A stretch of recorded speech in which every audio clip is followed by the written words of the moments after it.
India trend మొదలైన తర్వాత Telugu cinema స్వరూపమే మారిపోయింది. ఒకే కథని రెండు భాగాల్లో చెప్పడం లేదంటే సెట్స్ కు వెళ్లిన తర్వాత నిడివి కారణంగా అప్పటికప్పుడు రెండు పార్ట్లుగా ప్రకటించడం జరుగుతుంది. ఈ విషయంలో మేకర్స్ కూడా క్లారిటీగా ఉండటం లేదన్నది వాస్తవం. బాహుబలి చిత్రాన్ని ఒకే భాగంగా రిలీజ్ చేయాలనుకున్నారు, కానీ సెట్స్ కు వెళ్లిన తర్వాత అది రెండు భాగాలైంది. బాహుబలి ఫ్రాంచైజీ ఒక్కో భాగం 3 గంటలకు పైగానే ఉంటుంది. ఆ తర్వాత పుష్ప విషయంలో సెట్స్ కు వెళ్లిన తర్వాత అక్కడికక్కడ రెండు భాగాలుగా విడిపోయింది. ఈ రెండు సినిమాల మొదటి భాగాలు హిట్ అయ్యాయి కాబట్టి రెండో భాగం రిలీజ్ చేశారు. లేదంటే రెండో పార్ట్ వచ్చేదా అంటే నో అనే చెప్పాలి. దేవరా 2 విషయంలో ఏం జరిగిందో తెలిసిందే. భారీ అంచనాల మధ్య కొరటాల శివ దేవరాని పట్టాలెక్కించారు.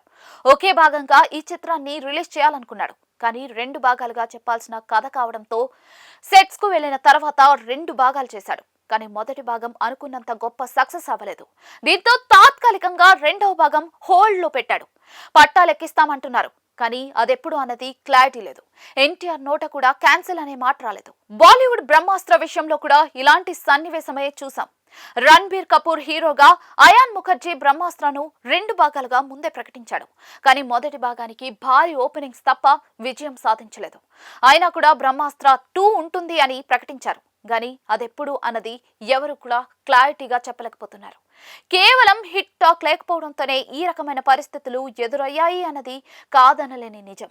అయితే ఒకే కథని ఇలా రెండు భాగాలు చేయడం విషయంలో బాలీవుడ్ డైరెక్టర్ ఆదిత్య ధర్ ఎంతో వ్యూహాత్మకంగా వెళ్లాడు అన్నది దురంధర్ తో అర్థం పడుతుంది.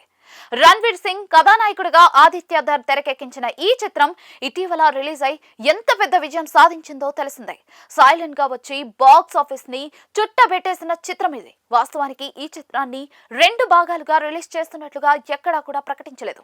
రిలీజ్ అయి సక్సెస్ అనంతరం టు బి కంటిన్యూడ్ అని ఎండ్ కార్డ్స్ లో ప్రకటించారన్నమాట.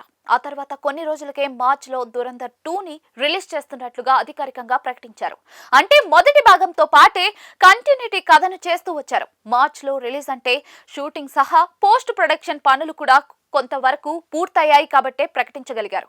రిలీజ్ తేదీలు అనౌన్స్ చేసి వెనక్కి తీసుకోవడం, మళ్ళీ కొత్త రిలీజ్ తేదీలు ఇవ్వడం, షూటింగ్ అప్డేట్స్ ఇవ్వడం, ఇలాంటి పనులు ఏవి పెట్టుకోకుండా సైలెంట్ గా పార్ట్ 2 కూడా బ్లాస్ట్ చేయడానికి రెడీ అవుతూ ఉన్నాడు.